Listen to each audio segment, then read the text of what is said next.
Ryan Garcia opens up on bout with mental health struggles. Yeah, let's talk about that.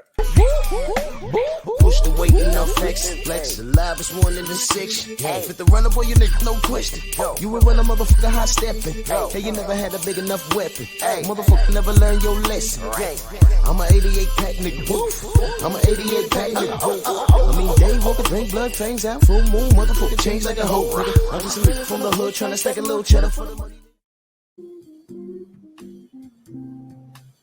Drew Titan Bronx on deck. Shout out to the mighty LDBC. Boxing scene. Link will be in the description. Ryan Garcia opens up on bout with mental health struggles.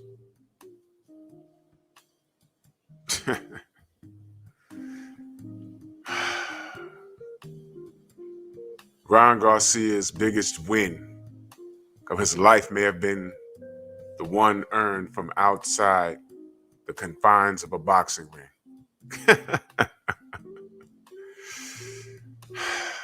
All right, let me get through this. In a profile about Dan Raphael. Yeah, he should know about control over the mind and body, because he can't put down the fork. And yeah, I'm firing shots at everybody on this, man. Let me get through this. In a profile about Dan Raphael published on in the January 13 issue of Boxing News, the popular Garcia offered what is probably his most elaborate account thus far in a much publicized psychic turmoil he faced last year, which abruptly ground his burgeoning career to a halt. Man, I don't even feel like reading this, man, but I'm gonna, man. It's late. Y'all gotta excuse me. I'm just annoyed with this whole thing. And I'll explain why in a minute. Garcia, 23, sparked headlines when he decided to withdraw from his scheduled July 9th lightweight bout against Javier Fortuna. In an Instagram post, Garcia wrote that he was stepping away from the sport to manage my health and well-being. The announcement came on the heels of Garcia's breakout performance earlier that year in January, when he stopped contender Luke Campbell of England with a body shot in the 7th round. It was a good knockout. The winner of the scuttled Garcia Fortuna bout was supposed to decide the mandatory challenger for WBC title holder Devin Haney. Jojo Diaz, in the end, filled in for Garcia, defeated Fortuna, and received a shot against Haney, losing a decision. Garcia recounted to Boxing News the day when his mental health collapsed. His mental health collapsed. Wow. While training alongside stablemate Canelo Alvarez, with whom he shares a trainer in Eddie Reynoso at Alvarez's gym in San Diego. When I got to the gym, I just burst out crying for no reason in front of everybody, and I ran out the gym, Garcia recalled. Wonder why he did that. That was the moment I decided to pull out of the Fortuna fight. Canelo, everybody was there, and I was just trying to work out, and I couldn't hold on. I couldn't hold it in. Garcia continued. I just burst. I got out the gym. I said, I gotta go, guys. Meet. And he just, went for the door. Ran off, Roadrunner. Garcia was originally scheduled to return November 27th against Diaz, but suffered a hand injury a month out from the bout. The California native is reportedly set to return sometime in the spring against a still undetermined opponent. I was crying and walking my lawyer Lupe Valencia outside, and I was like, "What's wrong with me, man? I just don't get this," Garcia said. Okay. All right. I was walking with him for like an hour, and I just couldn't get myself together. I didn't know what was going on. My body just felt off. Everything felt off. It was not just mental. It was like physical. I just felt like I couldn't do anything. Garcia joins a number of young, influential athletes in the sporting world, from tennis star Naomi Osaka to gymnast Simone Biles to NBA forward Kevin Love and swimmer Michael Phelps, who have not shied away from talking about their ongoing issues with mental health, thrusting a once taboo type topic into mainstream. Man, Garcia credits therapy for getting him through his most recent rough patch, a stretch that included battling suicidal thoughts. Here we go. It helped me a lot when I kind of just went into this mode where I accepted it, Garcia said. I stopped fighting against the current and just went with it and let myself recover. He added, it was a pretty good thing for me. It was a pretty good thing for me. Earlier this month, Garcia made some noise about wanting to fight lightweight contender Isaac Cruz after seeing Cruz give Gervonta Davis a spirited 12-round battle at the Staples Center in Los Angeles. It was only the second time Davis went the distance, but serious negotiations amid trash talk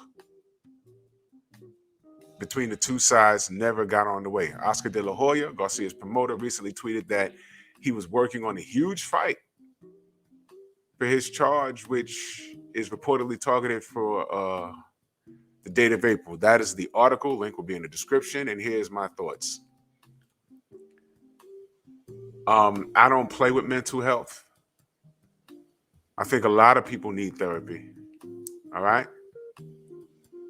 Mental health is nothing to play with. You heard them mention some Olympians, Simone Biles, Michael Phelps, NBA player Kevin Love. That's a serious, serious things. The problem I do have here is that they mention trash talk. In the midst of this kid having all of these issues, he was definitely talking from the sidelines. Did the person that was giving him therapy tell him to stay the hell off of social media?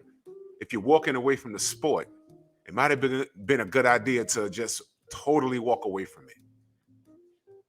Don't answer your phone. Tell Oscar, yo, look, don't answer your phone. You know what? Walk away from your Instagram, your Facebook, your Twitter, whatever you're on. Put it all away and focus on you. He didn't do that. He walked away. He pump faked all of these fights. It's not even in here. Remember what happened to the Pacquiao fight? Then you on hot boxing with Mike Tyson. You told Iron Mike, all right, Iron Mike got Tank Davis on the phone and he was trash talking about you gonna beat his ass, and that fight never happened. Then you talking crap to Devin Haney. That never happened. Runs into a little trouble against Jorge Linares, a fighter that will absolutely destroy your ass. Runs into a little trouble, dominated the whole fight, runs into a little trouble. You got that on loop and you jump on your social media. I would have slept you, Devin. And I'm like, isn't this kid getting help for his mental? So you're supposed to be getting help and you're running to Hawaii with your little girlfriend talking about chee-hoo in Hawaii. You just couldn't keep your goddamn mouth shut, Ryan. But what's disgusting, all right, is that Dan Raphael puts the spotlight on this kid as if he's done anything. He hasn't done anything but run his damn mouth. So you want some shine? I'll give you some shine. Ryan Garcia, you ain't ish. You've done nothing. While everybody's out here working and earning their spot, while Devin Haney's out here getting ducked and Isaac Cruz is emerging and Tank is staying busy, you're out here ducking Javier Fortuna. You're allowing what's his name, Jojo Diaz, to take your spot, and he got the Devin Haney fight. And where were you the whole time? Your shoulder hurts, your hand hurts, your brain hurts, but that didn't stop you from running your damn mouth. You just talk and talk and talk and talk. You run your mouth, you run your mouth, you run your mouth.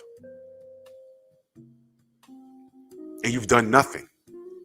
2021 is come and gone. You've done nothing. So what is this big fight that we're talking about? You supposed to get a big fight? Amongst who? Ain't no one checking for you. You shouldn't even be ranked anywhere. You stopped Luke Campbell. It was a good fight. And I said, okay, I want to see what this kid has next. And what you had was a big mouth. You did nothing. You've done nothing. But people still want to put the microphone in your face. Dan Raphael still wants to put a profile on you. You've done nothing. And here's why I don't play with this mental issue thing.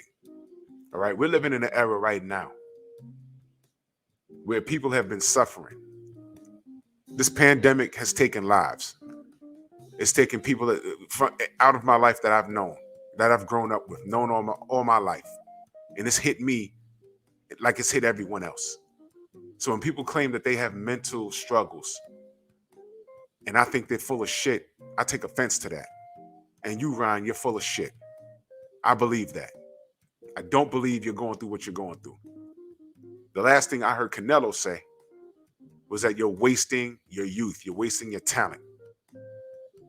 Now we're learning that you're crying in the gym. You're running out of the gym and you're crying. Okay, if you have a mental problem, fine. But I never saw Simone Biles take to Twitter and start bad-mouthing anybody. I've never seen a Michael Phelps do that. I've never seen anybody do that claimed they had mental problems. Athletes. I've seen them act out. Where was these articles? I know Dan Raphael was around when Jermaine Taylor was having a mental breakdown. Did he do a profile on him? No, I'm sorry. What they did want to talk about is his run-ins with the law and how he grew his hair out and how he's not talking right, knowing that man suffered brain damage in the damn ring. Nobody wants to throw him a lifeline. Nobody wants to talk to him. Jermaine, how you doing? I know you've had some troubles, man. Are you okay? You was on top of the world. You stopped Bernard Hopkins' win streak. You ran into some trouble with Kelly Pavlik. You got knocked out by Arthur Abraham in the Super 6, man. Are you okay, man? No. Clown him. Call him a criminal. Don't get him help. Don't care if he gets help. A guy like Ryan Garcia comes along. You coddle him, and he's trash talking from the sidelines. It'd have been different if he said, yo, I need a break, and he just disappeared. And then occasionally pop up on his Twitter, hey, guys, I'm okay. Salute to my fans. I'll be back soon. The division looks nice. But he disappeared, claimed he had a medical condition. He wasn't even humble about it. You know that word humble? Y'all like to throw around that word humble? Y'all love to do it with black fighters, right? Humble, humble, humble. Be humble. He's not humble. He needs to be humble, humble, humble. This kid is not humble. He's injured. He's mentally messed up.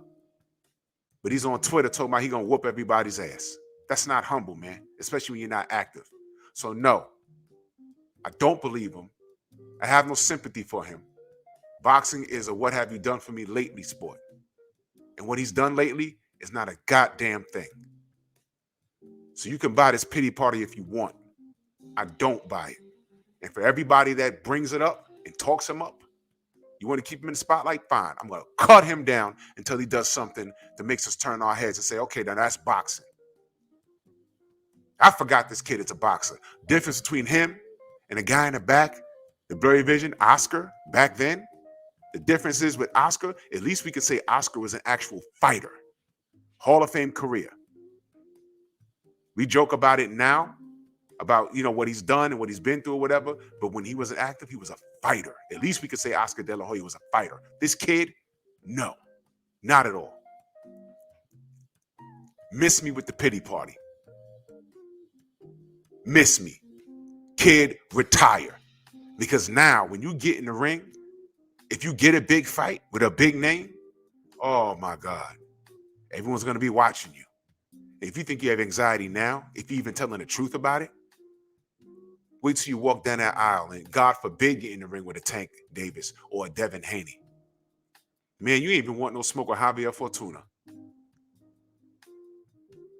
Isaac Cruz will dog you. Jojo Diaz will dog you. You disagree? Prove me wrong. This is boxing. You prove me wrong in the ring. Liar. Don't believe you. Bronx on deck. Move!